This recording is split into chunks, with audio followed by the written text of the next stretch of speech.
இங்க ஒரு பொண்ணு புதுசா கல்யாணம் ஒரு கிராமத்துக்கு வரா. வந்த உடனே அவன் புருஷங்கார எத்தனாவது வரைக்கும் படிச்சிருக்கேன்னு கேக்குறான். நான் 7வது வரைக்கும் படிச்சிருக்கேன்னு சொன்னதுக்கு, அவ்வளவு படிச்சிருக்கியா, பொண்ணுங்களை இவ்வளவு படிக்க கூடாது, இங்கெல்லாம் படிச்ச திமிர காட்டின வாழை ஒட்ட நெருக்கிடுவேன் சொல்லிட்டு மிரட்டுறான். சோ ஒரு நாள் நைட்டு அந்த ஊர்ல இருக்க ஆண்கள் எல்லாம் சேர்ந்து மழை பெய்யலன்னு ஒரு பெண் தெய்வத்தை கும்புறதுக்காக அவங்க வழக்கப்படி ஒரு டான்ஸ் ஆடுறாங்க. ஆக்சுவலா அது குஜராத்தோட பாரம்பரிய டான்ஸா இருக்கும். இத பெண்களும் ஆடலாம், ஆனா அந்த கிராமத்துல பெண்கள் யாரும் ஆடக்கூடாதுன்னு தடை போட்டிருப்பாங்க. அந்த ஊர்ல தண்ணி பஞ்சம் இருக்கனால பெண்கள் ரொம்ப தூரம் நடந்து போய் தண்ணி எடுத்துட்டு வர்றதுக்காக போறாங்க.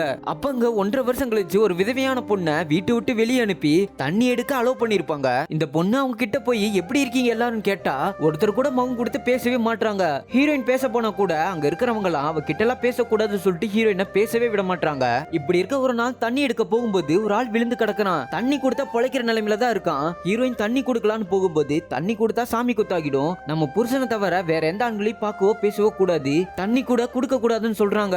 ஆனா ஹீரோயின் அதெல்லாம் கேட்காம அவருக்கு தண்ணி கொடுத்து அவரை காப்பாத்திடுறா.